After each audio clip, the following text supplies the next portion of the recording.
Hello everyone, this is Sam Hadid with the Water Environment Federation and National Biosolids Partnership. I want to welcome each of you to our regular no-charge quarterly webcast from MVP and WEF. Before we begin, however, I would like to quickly review a few logistics. All of the PDF PowerPoint presentations are available for downloading at WEF's FTP link, which is www.wefnet.org/MVP. The FTP link for this October 31st webcast also has information on how to receive professional development hours for those eligible to receive these training credits. There are 1.75 PDH credits for this webcast, but please follow the PDH instructions and check with your state accreditation agency on how to get this credit. Most of you should have received the PDH form yesterday, along with a link to download the actual PowerPoint slides from our FTP site. During this webcast, while you can't speak directly to the presenters, you will, however, have an opportunity to submit questions by typing in your specific question via the question box that appears on your PC control panel. When submitting questions, please indicate which speaker you are addressing your question to.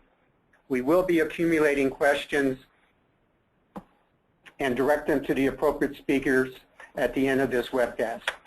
We will be recording this webcast. A link will be sent to all registered users within the next couple of days so that you can share it with other colleagues who cannot attend this webcast.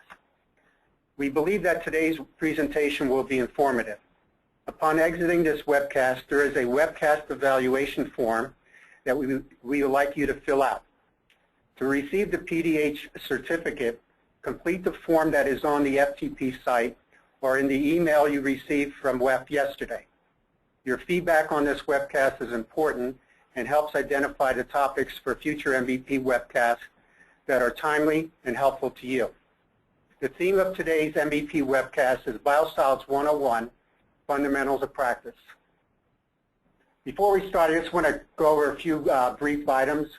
Back in January of 2010, MVP started these no-charge webcasts. You can see from the list here we had quite a number, many of which were on energy. Again, we have 1.7 professional development hours for this webcast. And again, the link to the FTP site is there for you to download any presentation. I do want to put a plug in that both MVP and WEF have Biosolids web pages. There is one on the biosolids.org site that has a lot of information for use by anybody who wants access to it. And on the WEF Biosolids channel Knowledge Center, there's also a lot of information there. And lastly, I want to put a plug in for the 2013 Residuals and Biosolids Specialty Conference that will be held on May 5 through the 8th in Nashville, Tennessee. I do want to acknowledge the number of certified agencies that have gone through the MVP Environmental Management System and received certification. And I want to commend these agencies for taking the initiative to be environmentally sound in managing their biosolids. As a benefit for attendees today, we are offering, WEF is offering a 20% discount on its new solids design, process design manual. Use the promo code SOLWEB when you check out, and it's 3 ways that are available for folks to take advantage of this discount. You also should have received a notice to this promo yesterday. The theme again today is Biosolids 101, Fundamentals of Practice. I want to introduce today's speakers. The first speaker is Natalie Sierra, who's a project manager with RMC Water and Environment, and she's also the new chair of WEF's Residuals and Biosolids Committee Outreach and Education Subcommittee. And she'll provide an overview of this webcast, and she'll also serve as a moderator for the Q&A session. Our next speaker is Rhonda Bowen, who's a Biosolids Manager and past chair for WEF's Residuals and Biosolids Committee Outreach and Education Committee. Rhonda's with Hampton Road Sanitation District in Virginia Beach, and she's going to be discussing the risk assessment methodology overview. Our third speaker is Tom Crawford. Tom is well known by a number of people for the work he's done at the Milwaukee Metropolitan Sewage District. He's now retired. He's been foremostly involved in the Milorganite development, and Tom's going to give a historical overview of the Round 1 biosolids land application rulemaking. Our last speaker is Dr. Michael McFarland, who's an assistant professor with the Department of Civil and Environmental Engineering at Utah State University in Logan, Utah. And Mike's going to be talking about regulations and management practices.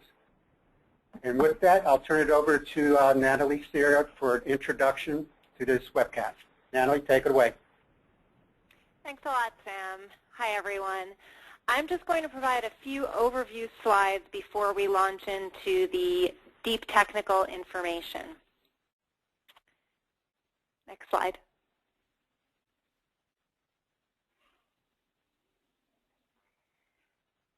Sam has already introduced the speakers. What we're going to really be looking at today is the federal biosolids regulation, which people will call the Part 503 rule, for the section of the Federal Register that this is in. So 40 CFR 503 is our federal biosolids regulation.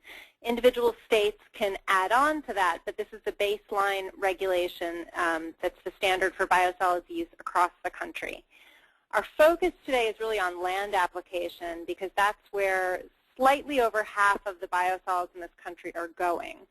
Some of these issues touch upon other uses of biosolids, such as incineration or land disposal, but our main focus today is on land application.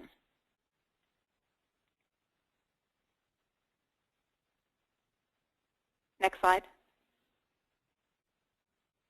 So to start with, since this is a 101 webcast, what are biosolids?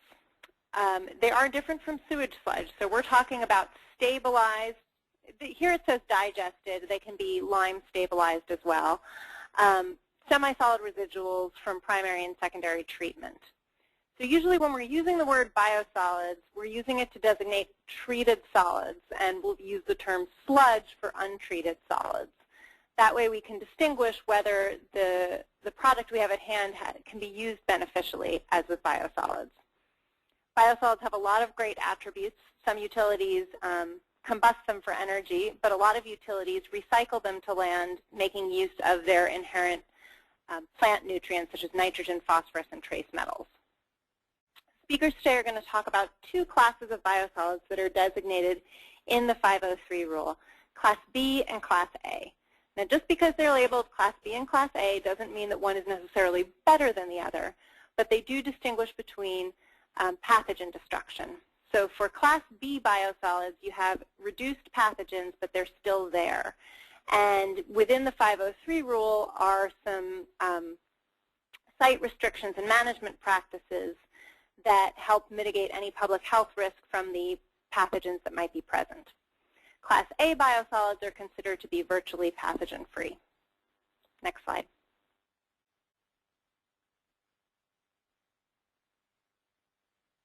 And that's just for anybody who's never seen a biosolid. There's a nice fistful of San Francisco biosolids. Those are some Class B biosolids cake.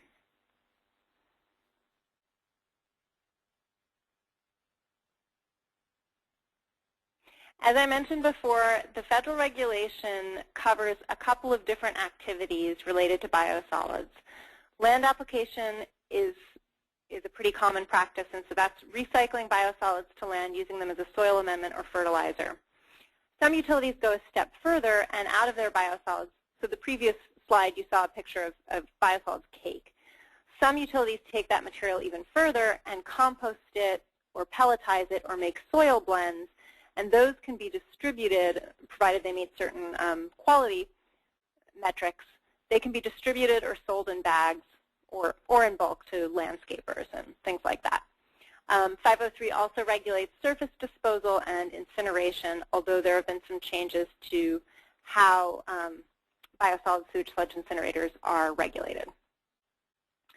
These are just some pictures. These are from my previous position as the San Francisco Biosolids Manager of land application practices. So you can see it really looks like an agricultural practice. The biosolids are being spread out on the fields and used to grow grazeland crops. Just a reminder before I sign off is that you can continue to ask questions throughout the three speakers' presentations. And at the end of those three presentations, I'll be moderating those questions and getting them addressed. Please make sure you say who the question is for when you type it in. And with that, I will turn it over to Rhonda. Good afternoon, everyone. As Natalie has mentioned, the U.S. EPA developed a very comprehensive risk-based rule to protect public health and the environment from the reasonably anticipated adverse effects of pollutants that might be present in biosolids that are either used or disposed of. And today, I'm going to focus on the history of that risk assessment process as well as EPA's process moving forward. As mentioned, the pollutants, are evaluated for 3 different biosolids management scenarios. But again, I'm going to be focusing on land application or agricultural land application. The biosolids risk assessment process actually began in 1982 when the Interagency Biosolids Task Force was first established. They assessed biosolids management approaches nationwide, and they evaluated existing regulatory activities and identified the data needs. In 1983, that task force recommended that a comprehensive regulatory program be developed by EPA.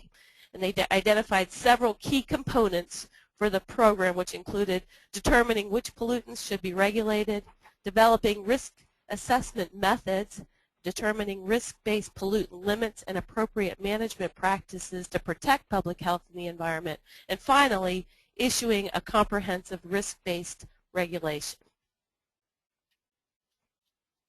Now, there were 4 steps EPA took to evaluate the risks associated with biosolids. Scientists conducted a hazard identification where they evaluated available studies on the toxicity of the pollutants assessed to determine whether the pollutant could harm human health or the environment. They conducted an exposure assessment to determine who would be exposed. They identified what is known as the highly exposed individual, and the highly exposed individual included not only humans, but large and small animals, plants, and small organisms. So there was a total of 14 exposure pathways evaluated for the land application scenario. They also looked at dose responses, which looked at the likelihood of a person, animal, or plant developing a particular disease as the dose and exposure to the pollutant identified increased. And lastly, they took all of the information gathered from the first 3 steps to determine the risk or the likelihood of an adverse effect in the population exposed to a pollutant under the various conditions that were studied. Initially, there were 200 pollutants that were identified based on expected toxicity in the humans, plants, and animals. And in 1984, this pollutant list was reviewed by 4 panels of experts.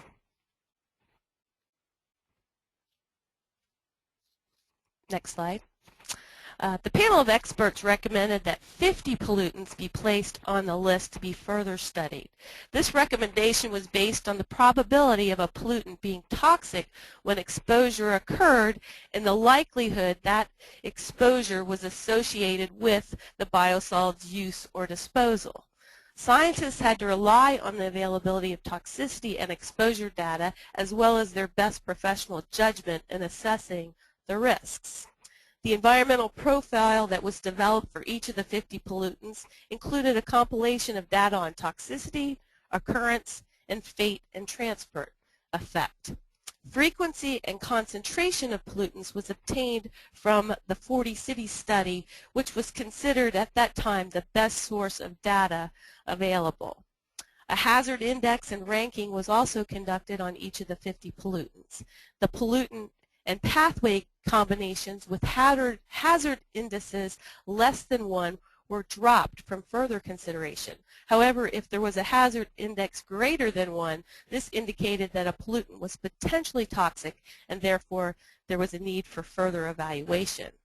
This process resulted in the narrowing of the list to 22 pollutants for assessing further risks for the land application scenario.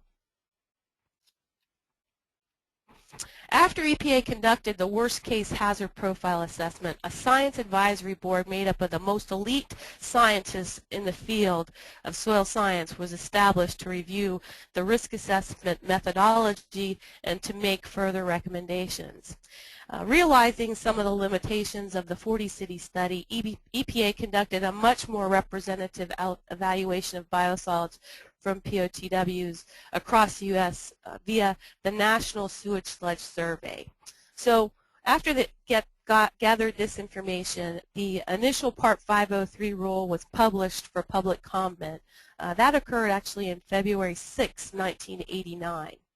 In response to extensive public comment and the scientific peer review, as well as additional information they received from the National Sewage Sludge Survey, EPA then revised some of the data, the models, and some of the assumptions that they used in the initial risk assessment for biosolids. A couple examples of that where they used worst-case plant uptake data in the risk assessment using greenhouse pot studies and studies using metals. In the final rule, they actually revised that using field studies of biosolids, which was much more representative of what would occur. The highly exposed individual is another example of some adjustments that were made. The most exposed individual was selected during the initial rounds of evaluation, but after looking at this, they really realized that that person couldn't exist. So if you look at this slide, some of the changes that they made, they considered the for pathway number 2, the highly exposed gardener. In this scenario, they considered 59% of the food came from the home garden versus initially they had looked at 100% of the food, which isn't very realistic. They looked at, the max cumulative loading rates, and also they looked at, the harvest, the plant uptake slopes, and looking at the field studies versus the greenhouse studies, and then also looking at food consumption over the life of the person for 70 years. Initially, they looked at the maximum ingestion at all ages and all groups, which again isn't very realistic. So there were some major adjustments that were made after the public comment period and the scientists review board got in there. EPA didn't change all of the assumptions that it made in the initial risk assessment. For instance, they chose to use the more conservative linear response assumption for metal uptake in plants. Even though this linear uptake overestimates the actual metal uptake of plants, the plateau regression or the actual uptake, they couldn't fully estimate that due to the limited amount of field study data that they had using different application rates over many years. So they decided to, keep what they had and keep the most conservative approach to give the best protection. So for the agricultural land application scenario, EPA assumed that biosolids are applied by a lifestyle farmer to either pasture or cropland used to raise food for livestock and human consumption, but they did exclude large commercial farms from their analysis. In this assumption, the farmer was to apply biosolids once every 2 years over a 40-year period at the agronomic rates, which is based on the nitrogen needs of the intended crop, generally looking at somewhere between 5 to 10 tons per hectare dry weight biosolids applied. The cropland was assumed to be tilled to 20 centimeters, but pasture land was not tilled. They considered exposure to humans and wildlife species following the application of biosolids, and they used 10,000 hypothetical residential lifestyle farm locations distributed across the country. Climate and soil data were used to characterize the environmental settings and thus characterize exposure, influencing fate and transport of the pollutants in the soil, surface water body, groundwater, air, and food pathways. So each of these randomly selected farm locations was also located within one of the 9 farm resource regions based on the characteristics of the land and the commodities produced in the 41 climate region. This slide represents the 9 resource regions. For the agricultural land application scenario, climate and soil data are needed to characterize the environmental settings, which helps determine exposure via air modeling, as well as fate and transport of the pollutants in the soil, surface water body, and groundwater. The resource regions shown have similar land characteristics and commodities produced on residential lifestyle farms, which really are small family farms that have less than 100 acres. This slide represents the 41 climate regions. The boundaries of each region represent climate data with different meteorological conditions, such as temperature, wind speed, and rainfall based on data obtained from the National Weather Service stations.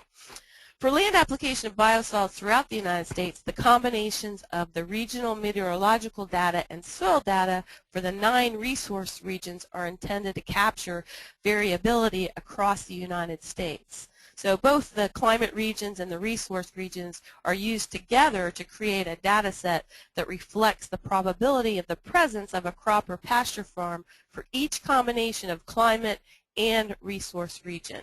It also considers the environmental factors that influence the behavior of pollutants in land-applied biosolids. Now here we show fate and transport modeling. So once pollutants are released, they move through the environment by natural processes depicted in this figure.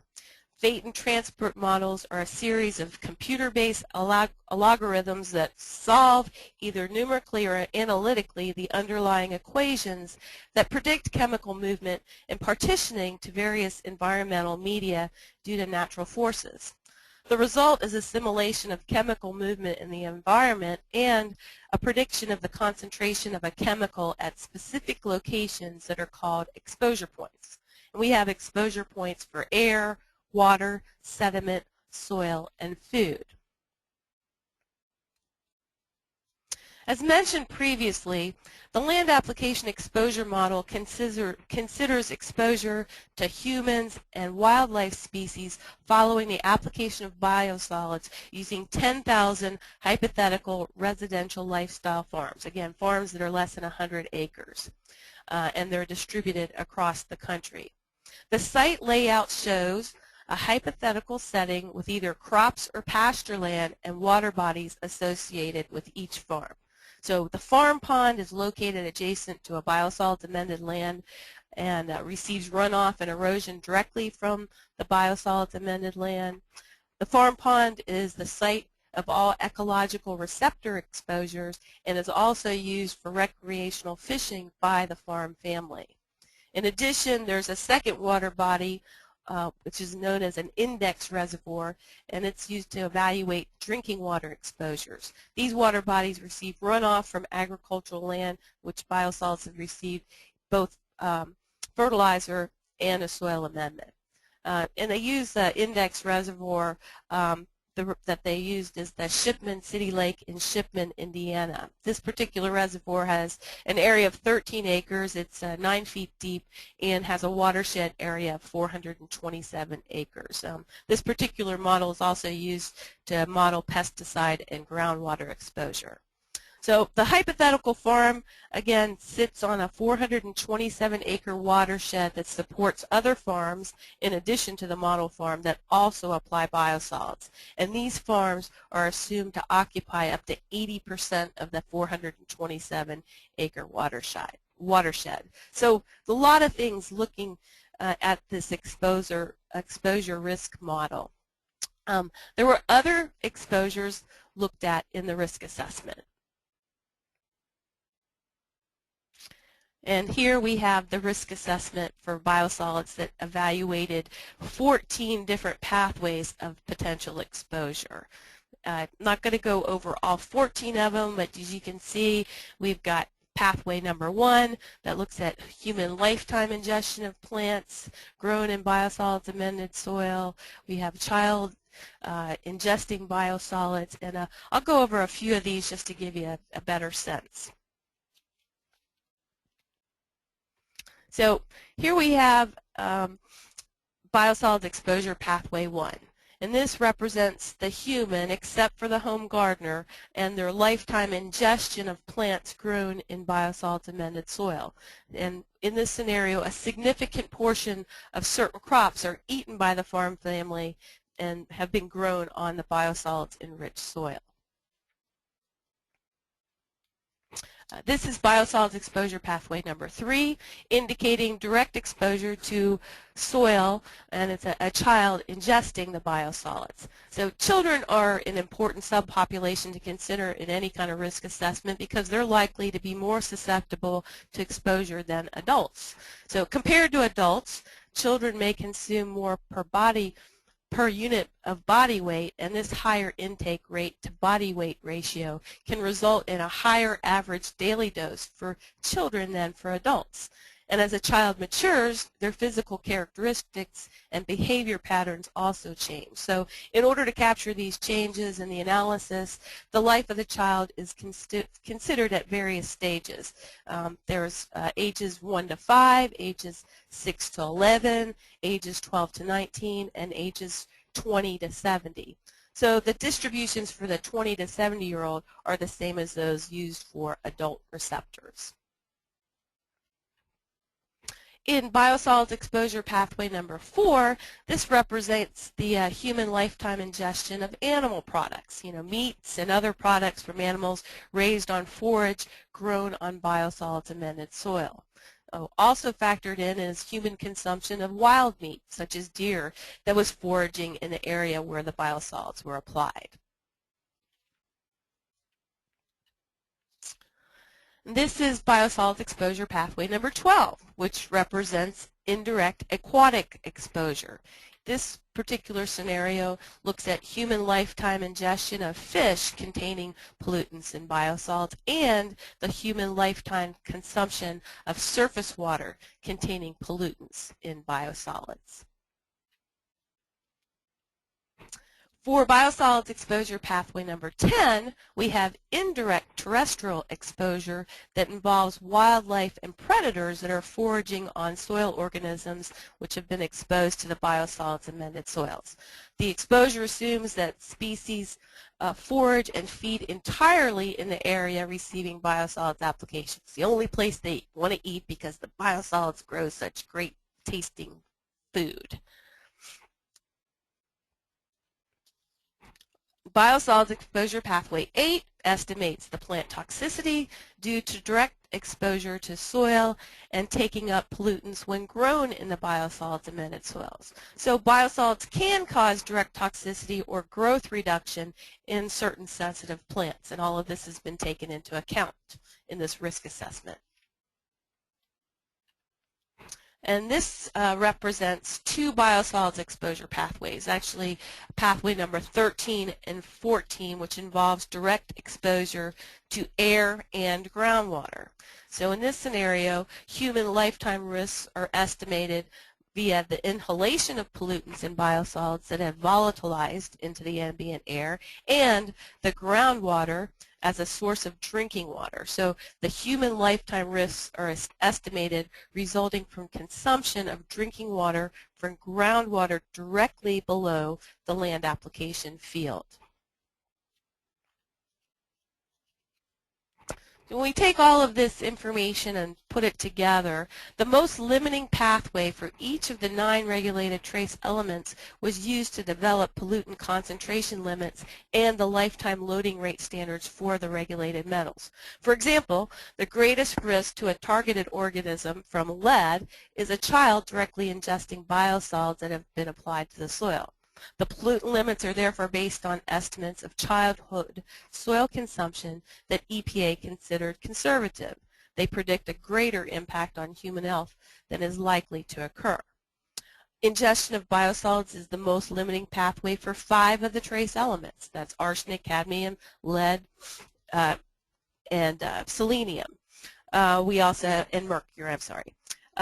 Feed consumption by animal was most limiting for molybdenum. And then we also looked at phytotoxicity, which was most limiting for the 3 trace elements, copper, nickel, and zinc. On February 19th, 1993, EPA promulgated the Part 503 regulations, which contained the numeric standards for 10 metals as well as the operational standards for pathogen destruction, which you'll hear a little bit more about later by Mike. But EPA is required to review these regulations every 2 years. So since promulgation, there's been 3 rounds of review, and there's been changes that have been made to various parts of the regulation. In 2003, EPA determined that the regulation of dioxin and dioxin-like compounds in land-applied biosolids was not needed in order to ensure adequate protection of public health and the environment. And they've also determined that they need to have additional data to continue to review the information and the pollutants that are in biosolids. So as a follow-up to the regulatory process, EPA conducted the targeted National Sewage Sludge Survey to gather the most up-to-date information on pollutants that are currently found in biosolids. And I'm just going to talk a little bit about this information, but the Targeted National Sewage Sludge Survey was designed to be a nationally representative sample, and it looked at 74 different facilities that represent 94% of the flow in the United States. And 13,000 of those facilities are generating less than 1 million gallon per day and represent about 6% of the flow of the country in this. So there's a lot of small facilities out there. They sampled treated sewage sludge in facilities greater than 1 MGD that employed secondary treatment or better and that were located in the contiguous U.S. They sampled a treated product that was about to enter the environment to characterize that material as well. So it wasn't a targeted expectation, but EPA did want to go after a target list of pollutants. So they collected 84 samples at 74 POTWs in 35 states and measured for 145 different analytes and several different pharmaceuticals, metals, PPDEs, PAHs, and inorganic and organics. There is a lot of interest in, microconstituents, and which include personal care products and pharmaceuticals. And we want to know more about their fate and what kind of impact they have, and try to illustrate the connection of, individuals' activities that we have and, their impact on the environment. So, this is something that EPA will continue to assess as we go into the future. There's 59 million organic and inorganic substances right now, and approximately 12,000 new substances added each day. So right now, 83,000 chemicals in commercial production. So the findings from the National Sewage Sludge Survey, basically there was a wide variation in the minimums and maximum levels and a wide variation in the detection frequency. Pharmaceuticals really had the widest range of detection frequency. Even looking at some of those that were detected, the most highly prescribed pharmaceuticals were not detected. So some of the data is very interesting and requires additional study.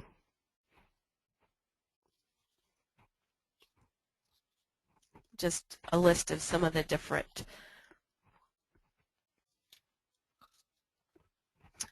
So where are we now on next steps? what we're trying to do is, what EPA is trying to do is assess the availability of data that exists and to characterize the risks, where there is sufficient data. They hope by late 2012 and, early 2013 to complete the evaluation of, their current 9 pollutants and molybdenum, as well as all the other pollutants that were identified during the targeted national sewage sludge survey. And once they do that, some of the items that they're looking at are, molybdenum, which is being reevaluated. Rick Stevens mentioned that we might look at a 40 milligram per kilogram in the future, but all of that is a work in process. And they're working on a screening model to determine risks if they don't have real data to, continue to look at how to best protect public health and the environment. So I want to thank Rick Stevens, who could not be here today to share this information with you, but he did share many of the slides that I have presented today. And if you have specific questions, I recommend that you contact him for more detailed information on the risk assessment process, or you can actually get a copy of EPA's guide to the biosolids risk assessment for the Part 503 rule that was published in September of 1995 that will go through a very detailed look at this risk assessment methodology. Thank you very much.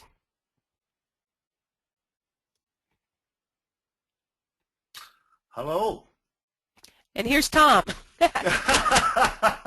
Okay. Hello, everyone. Tom Crawford here from Milwaukee. My context is going to provide some of the historical lessons of round one, the judicial review of the regulations, so that history does not repeat itself. Let me take you back to the election in 1911 here in Milwaukee, where the sewer socialists were swept into office. And they immediately decided to build an activated sludge testing station to see if activated sludge, the newest technology, worked in the frigid climate of Milwaukee.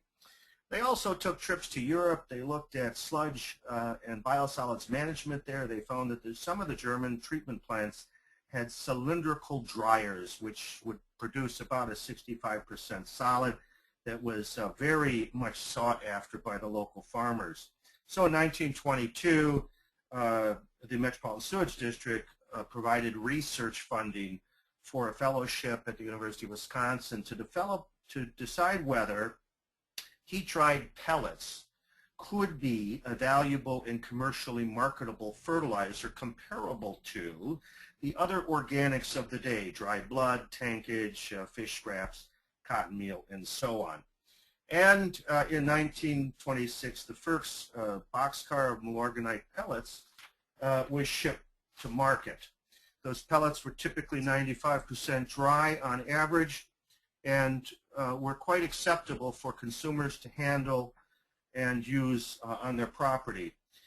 Milorganite grew in a national market, complying with the tort law, now probably referred to as toxic tort law, that would apply to consumer use of any commercial product so that it would be reasonably safe for normal use according to the directions. Now let's fast forward to the political climate of round one.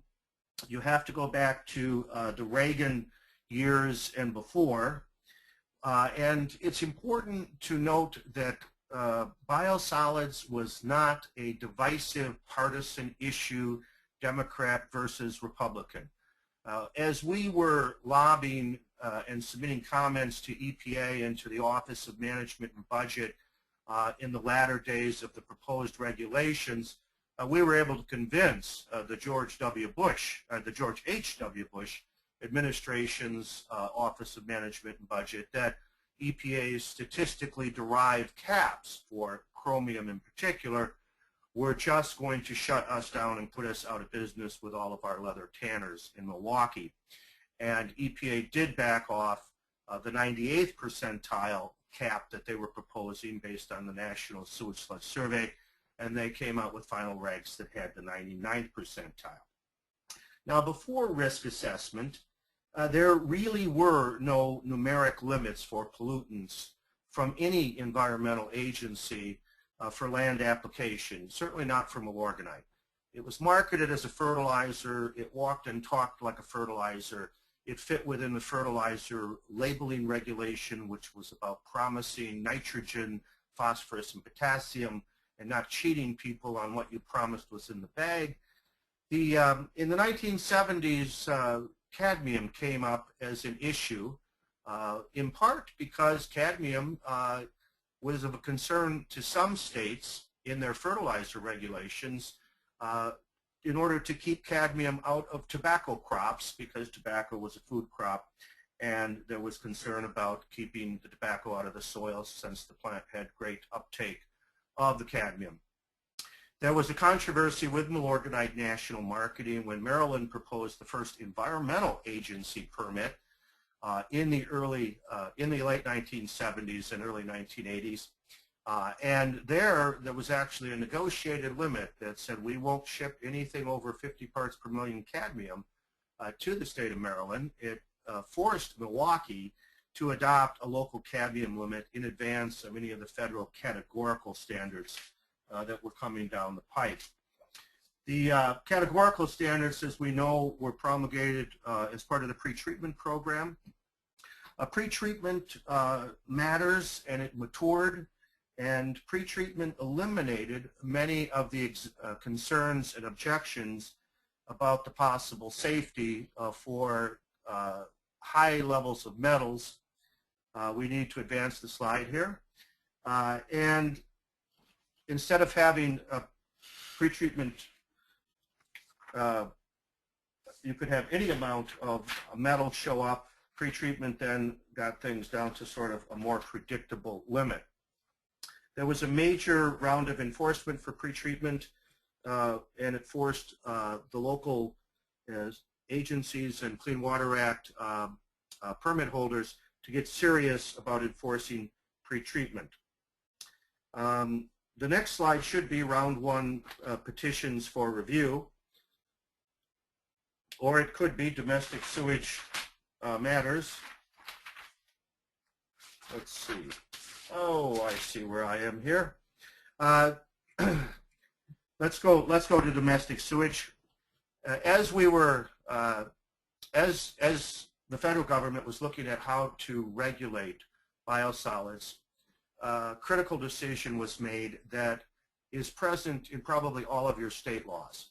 And that is that while sewage sludge from wastewater treatment is a solid waste and would normally be, it is exempted from the Resource Conservation and Recovery Act and other solids regulation if the biosolids are subject to regulation from a point source subject to a National Pollution Discharge Elimination System permit, known as the domestic sewage exemption. And Congress did write into the Clean Water Act action forcing limits. It may be hard to understand this at the time, but it was not anti-biosolids advocates or people of that ilk that were pushing for biosolids risk-based standards. It was the National Resources Defense Council, and it was because they wanted to stop removal credits, which had been granted to indirect dischargers that would normally be subject to technology-based standards for pretreatment removal of toxic chemicals. But they were able to get removal credits. A number had been granted, and yet there was no biosolids numeric limits for us to decide, is it safe to have that level of a metal or a pollutant in a biosolids that's going to be beneficially land used, recycled, and put into the soil. Over a series of litigation that all culminated in the late 1980s, and it was the driving force pushing the agency to develop the regulations. We see, for example, in the Chicago Association of Commerce case, which is the next slide, that the courts were exacerbated. It was very common for Congress to put action-forcing deadlines into the law and then not exactly provide necessary funding for the agency to meet that deadline. Thus, there was a delay, but there were consent decrees forcing the final promulgation of the Part 503 rules. That takes us, I think, to the pretreatment initiative, which I've already touched on. So let's go to the round one petitions for review. When the biosolids standards were promulgated in the Federal Register, there were a number of petitions for review. The process to seek review of a rule promulgated by EPA under the Clean Water Act say that you have 90 days to run to your favorite court of appeals to file your petition or forever hold your peace. And so you would have expected a lot more, and typically there are a lot more petitions challenging major EPA rules. By the time things got sorted out, there were really only a few players. The leather industry is concerned about loss of removal credits for chrome, the city of Pueblo because of their selenium levels that were high in intake and groundwater, background levels, the sewage district of Milwaukee because pelletized bag sales are different than the types of gross abuse scenarios used to develop the limits. The AMSA, and now the National Association of Clean Water Agencies, also filed a petition, and I represented both Milwaukee and AMSA in the litigation. And several molybdenum petitioners filed suit and then settled because EPA decided they probably were wrong on the Table 3 standard for molybdenum, which, as I recall, is about 18 milligrams per kilogram, and they withdrew that. And we'll touch on that later. The anti-biosolids advocates were nowhere to be heard, and there was no objection as to the adequacy, scope, or lack of perfection in round one, which we are still living with. All of the cases were transferred to the D.C. Circuit from various circuit courts around the country at oral argument. We had to present a glass of Milorganite in a wine glass to the three judges in order to distinguish that this was not just sewage sludge. And remember that in those days, the preamble and the rules only used one vocabulary. It was called sewage sludge. Everything was sewage sludge. Sewage sludge was used in every single sentence of the preamble, sometimes twice. And so it was really hard to distinguish yourself from the larger category that you'd been lumped into. We were very pleased that one of the judges was quick to pick up on the distinction between hexavalent chrome and trivalent chrome.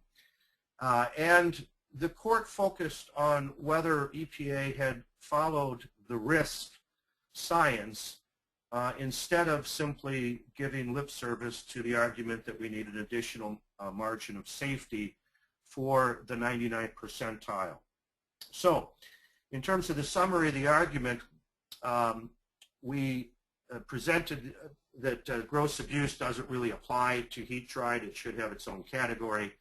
The statistically derived limits for certain pollutant camps, namely chromium and selenium at that time, were not based on science, and there wasn't an adverse effect which they were actually protecting against. We made an argument that was not fully developed by either us or the court, but I think will come to play in the future with additional rulemaking, and that is that limits that are not based on risk will mislead consumers on the degree of safety in a product. We deal with product liability and the false advertising statutes of the federal and state governments all over the country.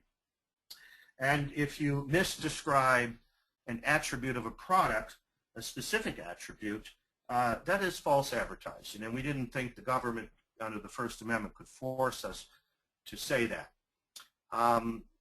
The relief we requested was on remand that heat-dried pellet use would get its own category or separate standards. That, as you will see, did not happen. So we had the round one rules were, the way we diplomatically do this is that you don't strike them down, you run through the arguments, and then you remand to the agency to justify its failure to take account of circumstances such as pelletized consumer use of biosolids, and to justify one-size-fits-all, or to otherwise provide some more tailoring of caps than the record would have supported. That never happened, by the way, because the big question was, would states follow the Part 503 risk assessment? And it took years to litigate. Meanwhile, many states were adopting the Part 503 rules as part of their Keeping Up with the Clean Water Act and setting themselves up for delegation. And it was pretty clear to us that if we could simply defend the Part 503 paradigm for Class A products, also known as exceptional quality, that when the product meets the standards at the loading dock, it's safe to put it out into the stream of commerce for unrestricted free market advertising without site-specific regulations or tracking.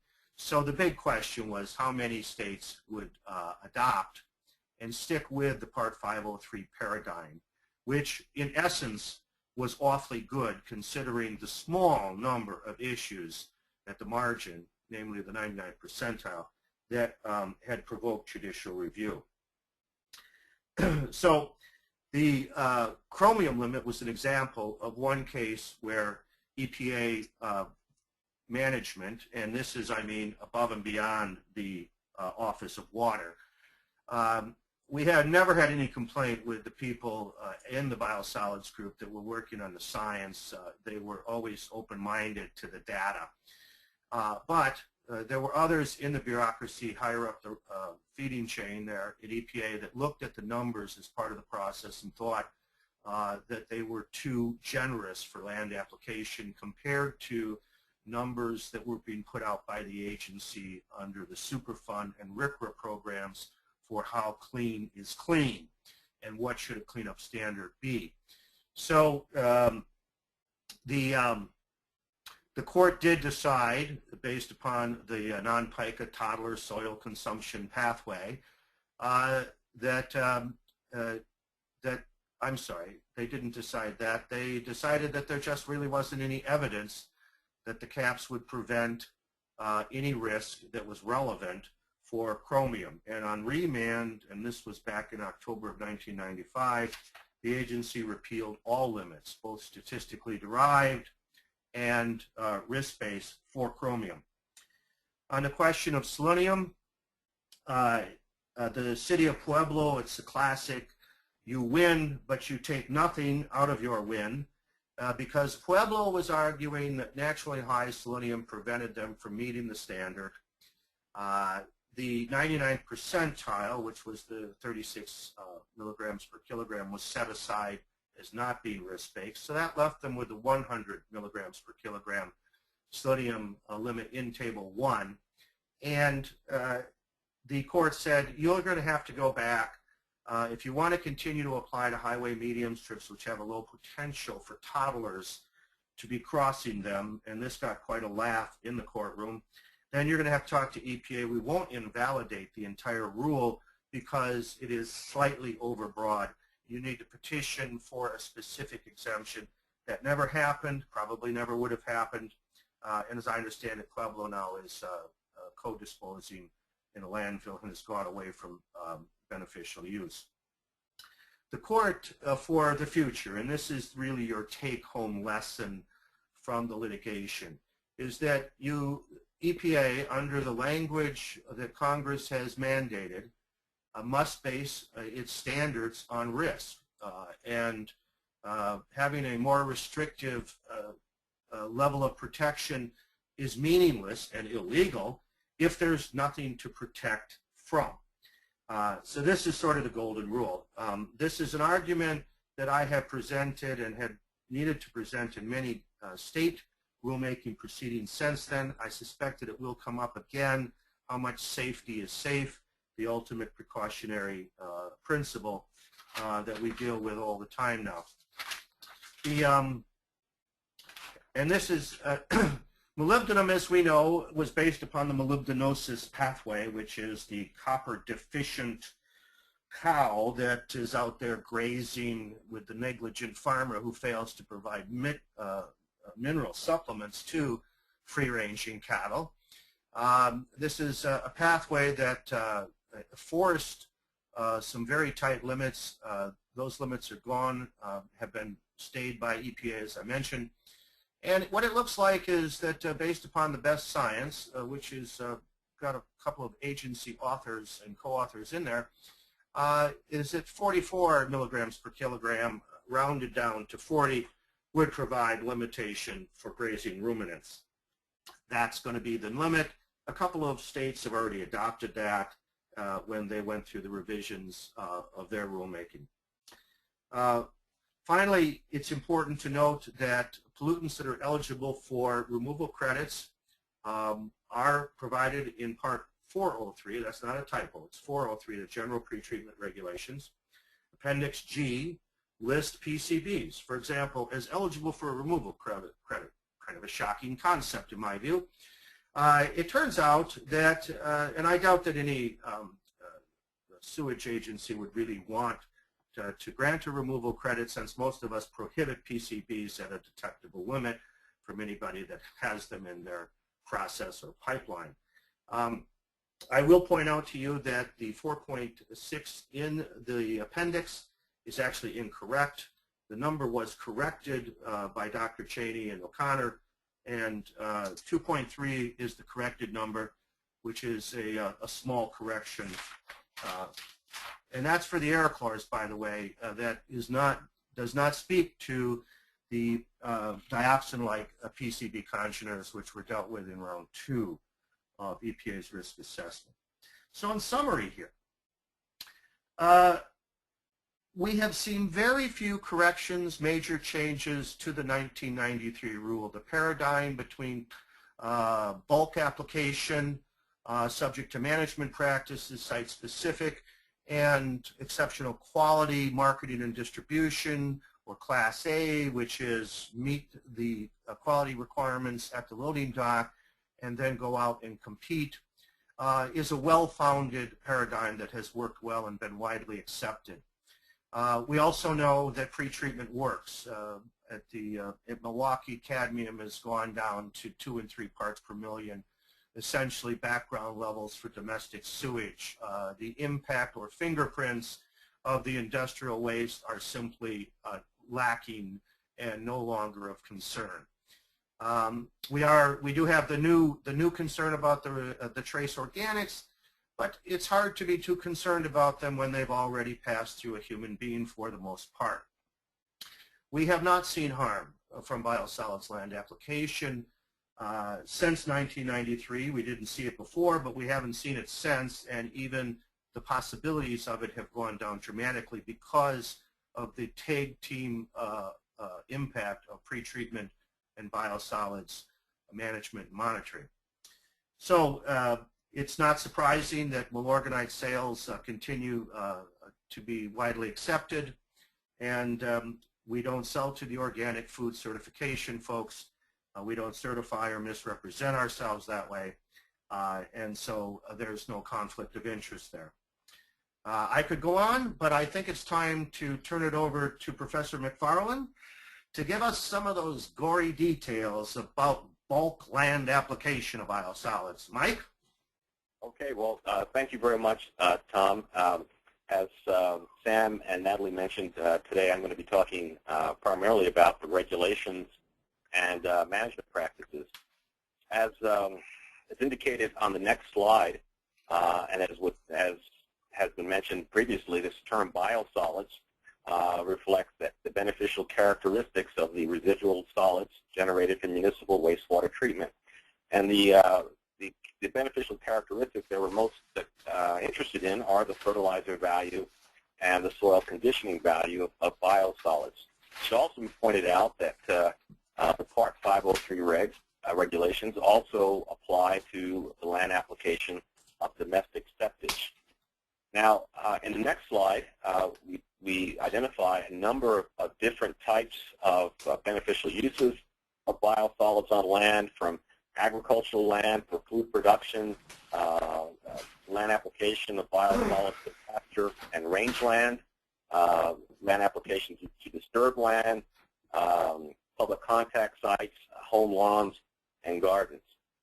As we move to the next slide, and we talk about the basics of the Part 503 regulation, it's important to understand that there are three pillars of the rule, three regulatory pillars that have to be addressed by the producer and land applier before biosolids can be recycled into the environment.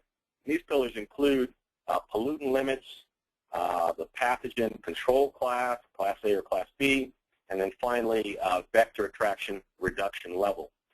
As we see in the next slide, we're going to now sort of focus on one of the pillars, which is the pollutant limits. And what you see here on the left-hand side are the 9 currently regulated biosolids pollutants. So from arsenic to zinc. And associated then with those 9 pollutants are 4 tables, Table 1 through Table 4. Table 1 being the ceiling concentration limit. That's given in a dry mass basis. It's given in parts per million or milligrams per kilogram. Table 2 is the cumulative pollutant loading rate, and this is basically the application of the pollutants in kilograms per hectare or pounds of pollutants per acre. Table 3 is the pollutant concentration limit, also given as a concentration in milligrams per kilogram or parts per million. And then finally, you have the annual pollutant loading rates. Again, this is the loading rate of pollutants in kilograms per hectare. Now, in the next slide, we basically look at the implications of these tables. First and foremost, it should be recognized that no biosolids can be land applied if they exceed the ceiling concentration limits listed in Table 1. If they do meet the Table 1 limit, then the other limits would apply to specific biosolids use and disposal options. Now, if they, as indicated in the next slide, if the biosolids meet both Table 1 and Table 3, what the EPA did was offered regulatory benefits to those generators that meet what's known as the clean biosolids concept. So that's essentially what happens when you meet Table 3. And the first benefit is that there is no limits on the lifetime quantity of pollutants that can be applied to a site. This is very important because what this means is that you don't have to monitor the number of pounds or kilograms of a particular pollutant you're putting on the site. The other important regulatory benefit is that the application rate is dependent only on the agronomic rate. This is also key. If you don't comply with Table 3, you have to not only monitor the metals that are going on your site, but your application rate is going to be limited by your metal concentration. Now, the EPA defines this term agronomic rate in the rule as the land application rate that provides nitrogen at a level that just satisfies the crop nitrogen requirement. And they did this primarily because they wanted to limit the migration or the leaching of nitrate from the sites into groundwater. Now, on the next slide, there are some exceptions. The most important of which is that for land reclamation, if you're trying to reclaim a disturbed or some marginal land, you can apply at a rate higher than the agronomic rate if you receive permission from the permitting authority. But otherwise, you cannot apply biosolids at a rate that exceeds the agronomic rate. Now, in terms, on the next slide, what we look at is how do you calculate this term agronomic rate? And in order to do that, there's several pieces of information that you have to collect. First of all, you have to know or be able to estimate the nitrogen level in soils. And there's various ways to do that. I prefer personally to go out and actually sample the soil, but your individual state will have options that they will find defensible in terms of estimating the nitrogen level in soil. Secondly, you need the crop nitrogen requirement. So you would get that information primarily from an extension agent, or you can look that up on the web. Third, you need the nitrogen availability in biosolids, and this is information that you would get from taking your biosolid sample and providing that to a laboratory. And then fourth, you need to have some estimate of nitrogen losses. And here, you're primarily concerned about ammonia volatilization. As we move into the next slide, if one of your goals is to minimize your footprint for your biosolids beneficial use system, then you want to select crops with very high nitrogen demand, such as forages or grasses or soybeans, because they're going to minimize the amount of land that you're going to need for biosolids land application. In the next slide, we begin to look at what are the individual steps in order to estimate the agronomic rate. Okay? And the first step is to determine the plant available nitrogen, or PAN, in your biosolids. And this will be in units of pounds of nitrogen per dry ton, or kilograms of nitrogen per dry metric ton. And the species of nitrogen that you're most concerned about will be nitrate, ammonia, and organic nitrogen. Now, typically when you take a sample of biosolids to a laboratory, they can very easily give you the nitrate and ammonia levels. They typically do not give you the organic nitrogen level. They'll give you either Keldol nitrogen, or they'll give you the total nitrogen level. And from that information, you have to be able to derive your organic nitrogen level in biosolids. In the next slide, what you see is the equation that you would use to calculate your plant available nitrogen per ton of biosolids in pounds of nitrogen per dry ton. And what you see on the right-hand side of this equation is your nitrate level in pounds of nitrogen per ton. Then you see your ammonia nitrogen in pounds of ammonia nitrogen per ton. But that number of ammonia is multiplied by an ammonia volatilization factor, K sub V. Now, the EPA wanted to make it very easy for land appliers to use this equation. So that K sub V value will have one of two values. It will either be 0.5, and that would be the case if you're going to land apply liquid biosolids to the surface and not incorporate. So that essentially means that you're losing half of your ammonia.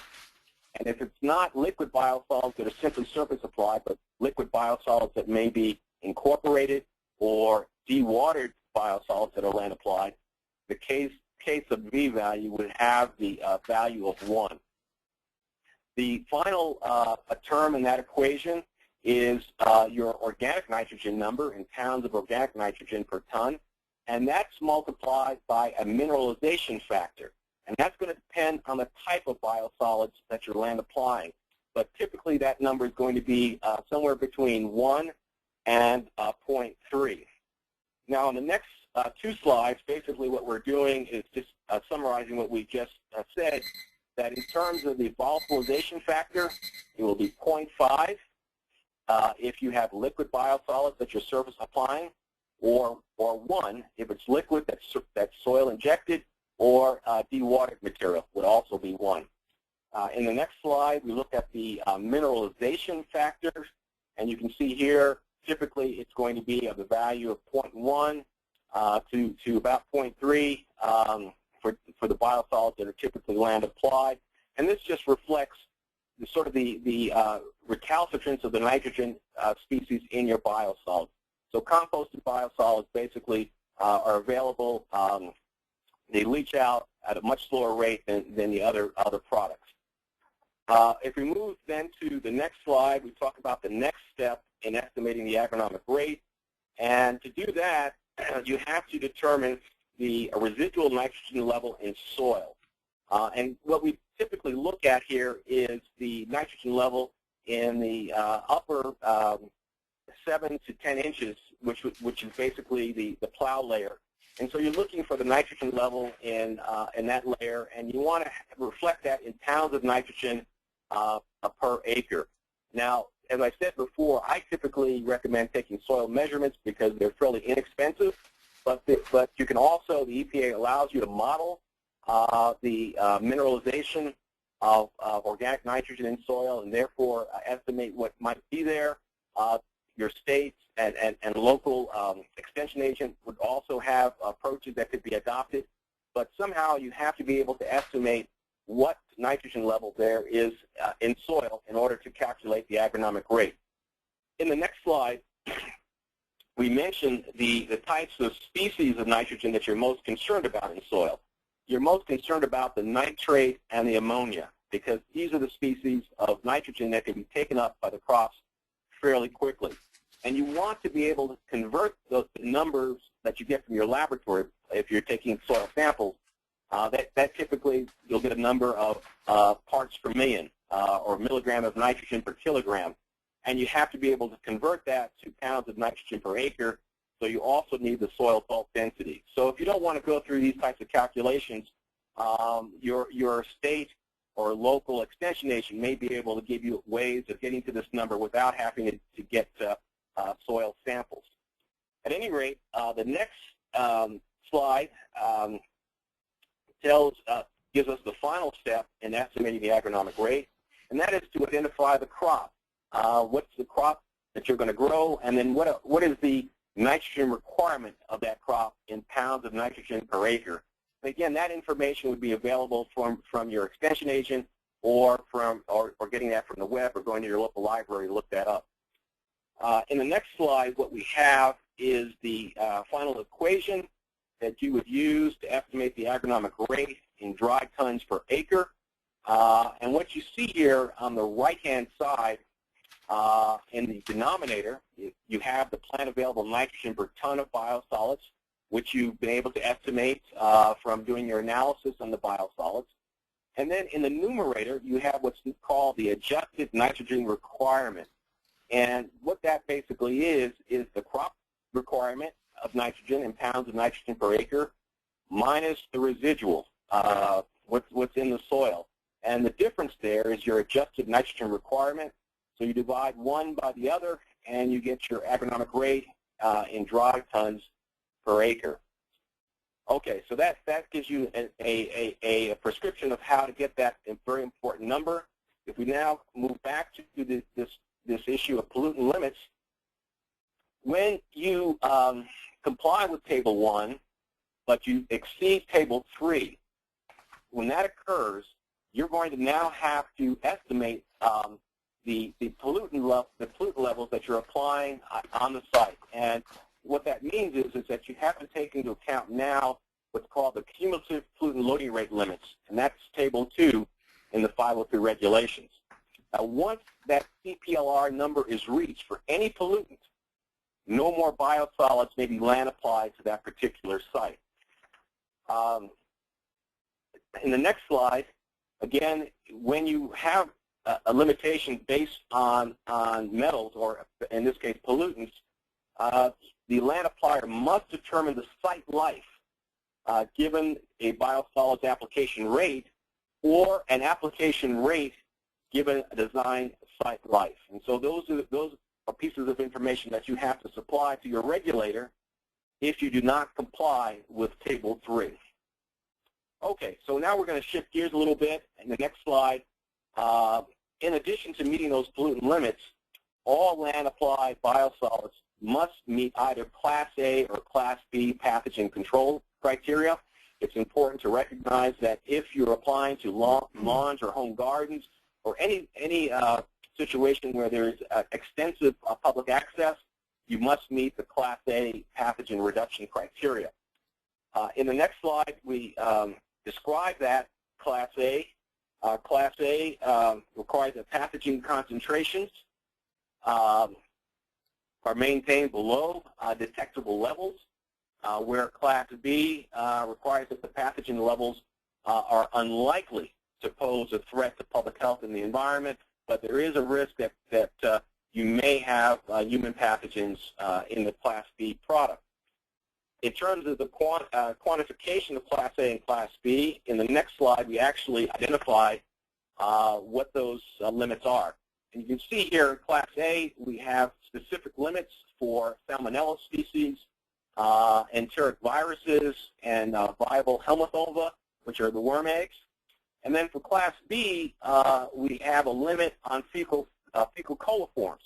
Of course, fecal coliforms are not pathogenic organisms, but they are indicator organisms. So their presence indicates the possibility of pathogens being present. But these are the quantifiable limits on both Class A and Class B.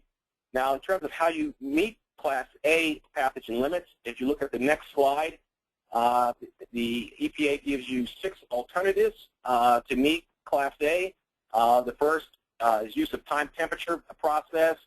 Alternative 2 is alkali air drying. Alternative 3 and 4 are basically testing of pathogens. Alternative 5 means you have to select a process to further reduce pathogens, or PFRP. And basically what these are unit operations that the EPA has deemed effective in reducing pathogens. They would include processes like composting, heat drying, aerobic digestion, pasteurization. And then alternative 6, use a process deemed equivalent to PFRP by the permitting authority. The EPA has set up a pathogen equivalency committee that will basically look at any process and the data from that process to determine whether or not it's equivalent to PFRP. Moving on then, for Class B pathogen control, in the next slide, what we have here are 3 alternatives. The first one is determining the concentration of fecal coliforms in a minimum of 7 samples, and then an analysis on what those results are. Alternative 2 is use a process to significantly reduce pathogens, which is called PSRP. And again, those are processes that the EPA has deemed effective in reducing pathogens, and they would include processes like aerobic digestion, anaerobic digestion, composting, lime stabilization, and air drying. And then alternative 3 is employment of a process determined by the permitting authority to be equivalent to PSRP. And again, this would involve the EPA's Pathogen Equivalency Committee making a determination on this new process. Now, if we go to the next slide, as I said before, Class B biosolids, we're looking just at the indicator organisms, fecal coliforms. So there is some risk that there may be human pathogens in the product. And so the EPA then has established in the rule site restrictions for the land application of Class B biosolids. Those restrictions are associated with crop harvesting, animal grazing, and public access. Now, if you look at the next slide, we basically summarize those site restrictions in terms of, again, the food crops, whether or not those crops are being they're being grown on top of the land surface, or if they're being grown below the land surface. There are different rules for that. Animals can't be grazed on land for at least 30 days. Also, if you're growing turf using Class B, there are regulations there. And then finally, public access. No public is allowed on those sites for at least 30 days following land application. On the next slide, we now shift gears one more time, and we look at vector attraction reduction. In addition to pollutant limits and pathogens, you have to meet the vector attraction reduction requirements. Vectors, as you may know, are organisms that can potentially transport pathogens, and these would include insects, birds, and rodents. The EPA, on the next slide, basically gives you 10 options for meeting that vector attraction reduction requirement. The first 8 options involve either volatile solids reduction or moisture content reduction. The last 2 involve placing a barrier, namely soil, between the biosolids and the vectors. And next slide basically summarizes all 10 of those options. So if we go to the next slide, you see all the options for meeting vector attraction reduction. Again, the first 8 have to do with moisture reduction or volatile solids reduction. Option 9 and 10 are basically placing soil between the vectors and the biosolids. The next slide, we look at monitoring frequency. How frequently do you have to monitor these pollutants, pathogens, vector attraction reduction? Well, that depends on how much biosolids your land applying. So it will go anywhere from once per year up to once per month, depending on the amount of biosolids that your land applying. The next slide talks about some of the management practices. Endangered species, you cannot land apply biosolids on land that could negatively impact endangered or threatened species, and it's the responsibility of the land applier to verify that fact. If we move on to the next slide, there's been some confusion about land application on snow or frozen ground. The rule does not prohibit application to snow-covered or frozen ground, but you cannot allow biosolids to enter surface waters or wetland when you land apply. So those are issues that you have to take into account. Moving on to the next slide, in terms of establishing a buffer zone, you have to apply, when you apply biosolids, they have to be applied, they cannot be applied within 10 meters or 33 feet of any surface water. So that has to be taken into account. And then finally, on the next slide, we have, I think Tom mentioned this before, exceptional quality or EQ biosolids, and Milorganite is an example of this. If you have EQ biosolids, you are exempt from the general requirements and the management practices of the 503 regulations. But to meet exceptional quality, you have to comply with both Table 1 and Table 3 of, in terms of pollutant concentrations. You must meet Class A pathogen reduction control, and you have to achieve vector attraction reduction using one of the first 8 options. So with that, going to the next slide, these are just some of the references that I use. Of course, I've got to put a plug in for my textbook, but I basically use the EPA manuals, and this is my contact information. And if you have any questions, you can contact me. But with that, I will turn the time back over to Natalie. Thanks, Mike. We have a bunch of good questions coming in, and you can continue to submit questions. I'm going to start with a question for Rhonda. We had a couple of questions about the selection and the term lifestyle farms. So we have questions from Pat and Jeff. The first question was, why were commercial farms and facilities not used in the risk assessment? The second question, which is somewhat related, is why did EPA, and to be fair, Rhonda's not with the EPA. She's filling in for somebody who is, so as best you can or as best you know, why EPA considered lifestyle farms to be less than 100 acres, since it seems like producers on larger farms would be more likely to have greater exposure.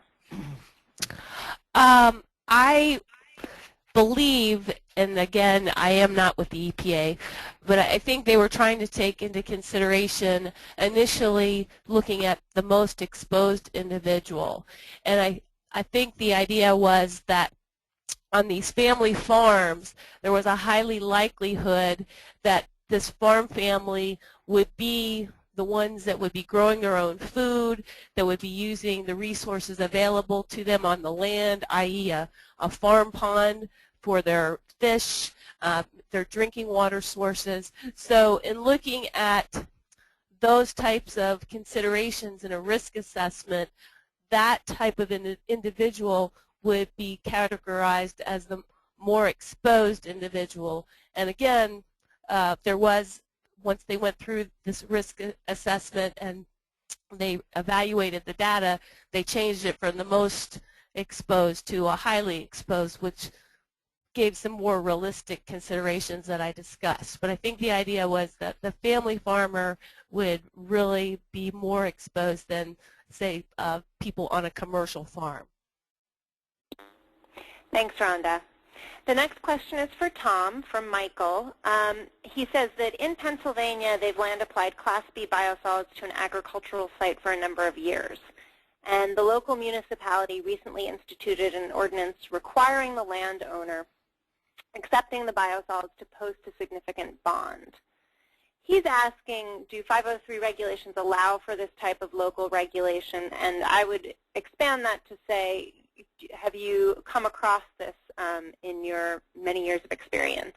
And how did those agencies deal with that situation? The basic argument, yeah, we have a lot of experience with this. The basic argument is that local governments cannot preempt or cannot forbid an activity which is specifically authorized by the superior government, the state. In the case of Class B programs, you have a permit, a water permit, that specifically authorizes each of the individual farms and parcels that you're looking at to manage as part of your Class B program. So the local government can't prohibit that. Now that's just a general principle of preemption that would be applicable under all state laws. There is a second aspect to this. The federal government, the Clean Water Act, absolutely does not preempt in any way, shape, or form additional local or state regulations of biosolids. That's quite clear. However, what many states have done, and I think Pennsylvania is one of them, is they've adopted their own state legislation which says that effluent standards and performance standards adopted by the federal government, the state is prohibited from adopting anything more stringent than the federal standards. Well, the biosolids standards in Part 503 are effluent standards within the meaning of both the Clean Water Act and these state statutes that prohibit anything more excessive. So there's a second argument there that the state has decided to tie its hands and not exercise its discretion to adopt any kind of standard, risk-based or technology-based. If you look at the definitions of an effluent standard in the Clean Water Act, the last sentence of the definition is, or standards adopted pursuant to Section 405 sub D of the Act, which is the enabling legislation for all of the biosolid standards. I hope that answers your question. I just wanted to add one more thing to the first comment. Many of the commercial farms that are growing food for canning companies don't allow biosolids to be land applied for purely public relations reasons, irrespective of actual risk. And so all of those kind of food crop agricultural production is just completely ineligible for biosolids land application. If you want the real specifics of that totally self-sufficient farm family that is the most highly exposed, look at the description of the risk assessment for round 2, the dioxin-like congeners, and I believe that that is the new pathway 15, where they really piled on layer after layer of exposure to a small group of people, ultimately statistically determined that that group probably doesn't have any actual members. Thanks, Tom. The next question is for Mike. This is from Malcolm, who asks, if analyzing for soil nitrogen levels, does EPA require that a lab perform the analysis, or will EPA accept results from COT soil test kits, the type of test kits used for landscaping? That's a good question. Basically, when I do testing, soil testing, I use the local college soil testing laboratory, which is not a certified laboratory. So I can't speak for the EPA on that, and that would be a question that I would pose to your state biosolids coordinator as to whether or not they would accept that. But I typically get results from labs that are not certified. So my guess would be that they would accept that number. But my recommendation is that you check with your state biosolids coordinator. Thank you. We have a couple of questions that have come in that are asking, essentially, all the limits are focused on metals. We have a question recently from Argon who says, what's going on, and maybe Rhonda, you can answer this, as far as endocrine disruptors and personal care products. So in other words, just to clarify for everyone, the metals that were shown today, it's in the 503. Those are the only regulated pollutants, so to speak. But that doesn't mean that EPA hasn't looked at other pollutants. And I guess, Rhonda, would you like to expand on that a little bit? Sure. That really goes with the Targeted National Sewage Sludge Survey that was recently conducted. And in that survey, the idea was they wanted to identify what other microconstituents that include all of what you just mentioned were potentially available in biosolids. And from that list, they came up with really 145 pollutants that are in the biosolids, but they're in varying degrees. And so part of what EPA will be doing as we move forward in the future is going through risk assessment models and looking at screening models that will help really determine if there is a true risk. And as they gather more information, they do literature reviews and looking at other research, field research that's done, that will help to identify whether or not these potential pollutants that have been found in the biosolids are a true risk. If I can add to that, Tom Crawford here, did I hear that the questioner was from Oregon? The legislature in Oregon, if my memory serves me right, several years ago ordered its environmental agency to conduct an independent review of all of the science since the promulgation of Round 1 and to answer the question, should Oregon adopt standards for specific pollutants or contaminants in biosolids as a result of emerging or new information? And the agency did a study, and it was just excellent. It went through all of the concerns, updated things, and really ratified the good science behind the Round 1 assessment. So you may want to look at that. Great. This is a question for whoever wants to answer it, from Tom, asking if Class A biosolids can be used as an additive in high percentage quantities with other organic and mineral ingredients to make engineered soils for specific or general commercial purposes. Well, I'll answer that, Tom Crawford. The answer is yes.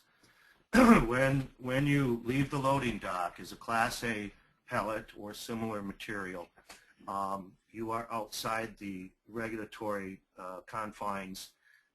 Morganite is often blended with other fertilizers. Sometimes that fact is touted and promoted on the bag to increase sales, certainly here in Wisconsin where morganite is more loved than elsewhere. And you are completely free to market yourself as an ingredient in any other organic product that it would be suitable for. And there are a number of agencies that do just that. Thanks, Tom. For Rhonda, we have a question about pathogen loads and viral loads. To clarify, in our terms, I said sludge we generally think of as untreated, biosolids are then the treated product, and part of that treatment involves reducing the pathogens in the biosolids so that they can be beneficially reused. And the question is from Brendalyn, and I'm going to combine two of her questions, which is just how is that defined? Is it defined in cells per unit weight or volume? And how does that work? And maybe this requires, I think Mike might have addressed this in terms of explaining indicator organisms, but maybe you can just reiterate that point a little bit. Well, yeah, basically the regulations establish the standards for monitoring for the pathogen. So depending on whether you're going to monitor for indicator organisms such as fecal coliform, they give you the numerical standards that you have to meet for that for both Class A and Class B. You can also monitor for salmonella. There is some work being done to look at, in the future, are there other pathogens that can be monitored?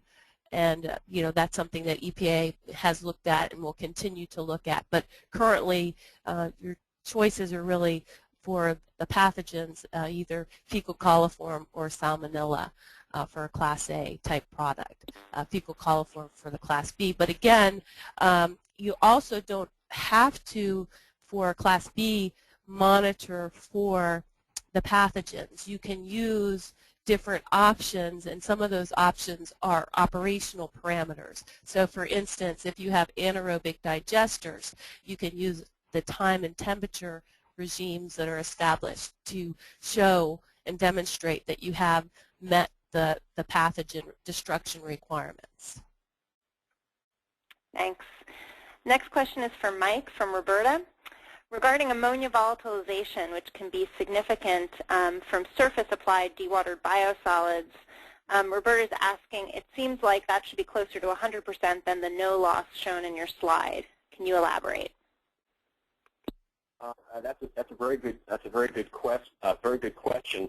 When you think about ammonia volatilization, and if you look at things like temperature, wind activity, and the pH of the soil, all of those parameters would affect ammonia volatilization.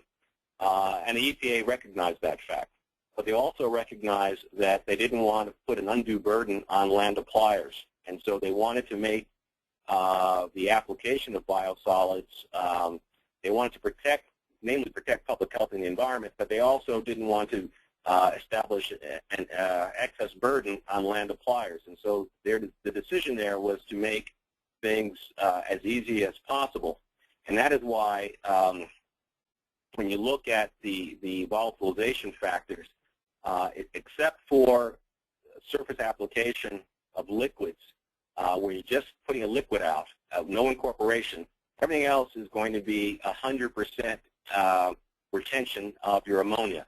And the reason why they do that is, again, to be more conservative. If you have more, if you assume or you calculate more nitrogen in your product, then you basically are going to need more land. The material is going to be spread out a lot more than if you assume all the ammonia is volatilized. But I would agree that in most cases you're going to lose almost all of your ammonia. But the EPA didn't want to go down that road. They wanted to be very conservative to protect public health and the environment. So they're assuming that much of the ammonia, if not all of the ammonia, will be retained in the product. I hope that answers your questions. If I could add to that as well, Mike, now there are some states, and Virginia in particular, I'm from Virginia, where Virginia Tech has done some research and looked a little bit more at volatilization, and our state regulations, we have various volatilization factors that we apply based on how the biosolids have been processed. So the EPA has set a standard, and then of course states can go beyond that if they have additional information, and I know the state of Virginia has done that. That's a good point. Thank you.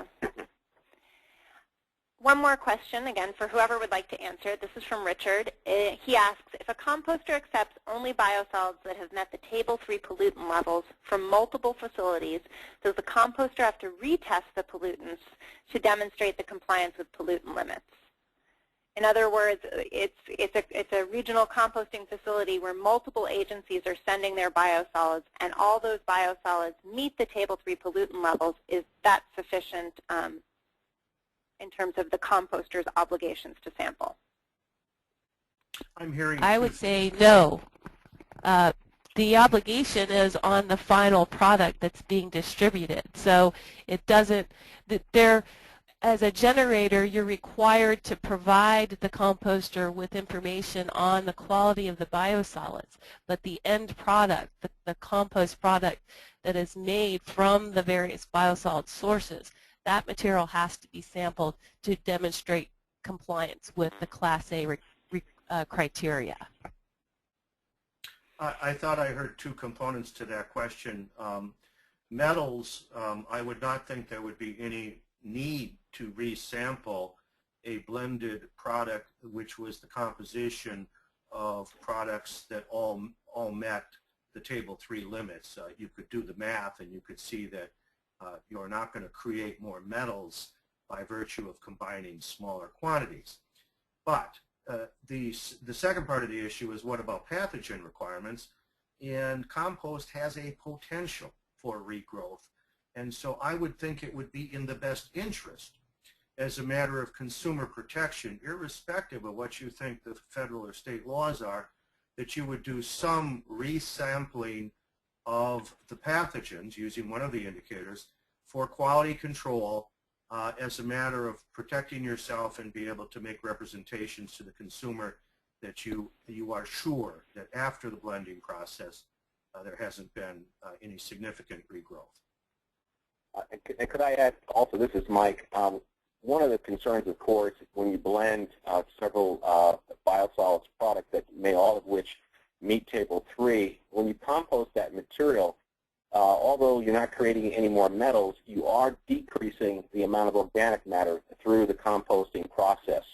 And so you could very easily see a situation where your metal concentrations are increasing because your organic matter is going away. So I guess if I were consulting with this organization, I would actually support the analysis and monitoring of the blended material, because you are losing a lot of the organic matter through the compost, and so you would see a change in the metal concentrations. I hope that clarifies some of it. And there's a follow-on question, Mike, that somebody asked, which said, if a batch of compost exceeds a pollutant ceiling, can it then be mixed with incoming biosolids, treated, and retested? My answer, and maybe Tom would want to chime in on this, but my answer would be you'd have to test it after you blend it, because really what you're looking at is the product that's going to be land applied. Not so much the ingredients, but what the final product looks like before land application. I would say, as a practical matter, of course dilution is the solution to pollution. And when you have different piles of compost within your facility, you haven't put anything final out on the street yet to people. So yes, you can blend. You can mix biosolids for purposes of increasing nitrogen levels or decreasing it. You can set aside things based upon a number of parameters. And if you have good quality control and you know that one pile of biosolids or cake is slightly elevated on a Table 3 number, a monthly average limit, not a ceiling concentration, I mean, I'd be very wary of anything that was violating the ceiling concentration. Yes, you can blend it because you're not done playing with it, and you could dilute it and dilute it and dilute it until you've essentially equalized, as one might say, the metals throughout a larger mass of what is a compliant material. And then you'd want to test to ensure that. The other thing I would recommend, the other thing I would recommend is that anybody that's in the composting business shouldn't just analyze the biosolids for the metals. You should also be looking at what other media you're using as a bulking agent and run some analysis on that. I've seen some very high arsenic levels on wood chips, you know, depending on where the sources are. So you can have some contamination of the final product not from the biosolids. Thank you. We're going to try to get through one or two more questions before wrapping things up. We have a question for Mike from Paul. He asked it two slightly different ways, but would you anticipate and/or do you think it's a useful tool to measure pathogen compliance using, or sorry, not pathogen compliance, to measure vector attractive reduction compliance using the sour test? Okay, yeah, that's a good question as well. But look, using the specific oxygen uptake rate, I would, if you were contemplating producing a biosolids product that you were going to make commercially available to the public, and sort of like malorganite, the sour process would be ideal because that's one of the first 8 options for vector attraction reduction. But if you're simply using it on a large commercial farm, then incorporating it in the soil, tilling it in the soil is a cheaper way to go. But if you are getting into the commercial production of a product that you want to actually sell to the public, then the sour process would be a viable way to go. Okay, and I think we'll make this maybe our last question, which is, do biosolids need to be sampled? And we've talked about this, but I think the question keeps coming up on the list here. Need to be sampled for conservative pollutants after the final treat process, for example, heat drying, as opposed to cake off a belt press or centrifuge. At what point, if you're making a marketable product like a pellet, a compost, a soil blend, at what point are you monitoring for metals? Natalie, this is Rhonda. The interpretation of the regulations is at the point of distribution. So you should be sampling it as close to the time before the product is distributed. So if that means it goes into a storage pile before it goes out, that would be the best time to sample it. So it really depends on where you are in the process, but the closer you are, or the nearer you are to distribution, is the best point at which to do the sampling. I can tell you that the way malorganite is sampled is that there's a flow composite sampling that goes on. In other words, there's a conveyor belt that takes the finished product to the silos for storage, and it takes an aliquot, a sample every 5 tons of dry weight that goes by it. That sample gets composited, and every 24 hours we analyze that sample for metals, basic metals, NPCB, air chloride, so that we know exactly what we can track to which silo that material is.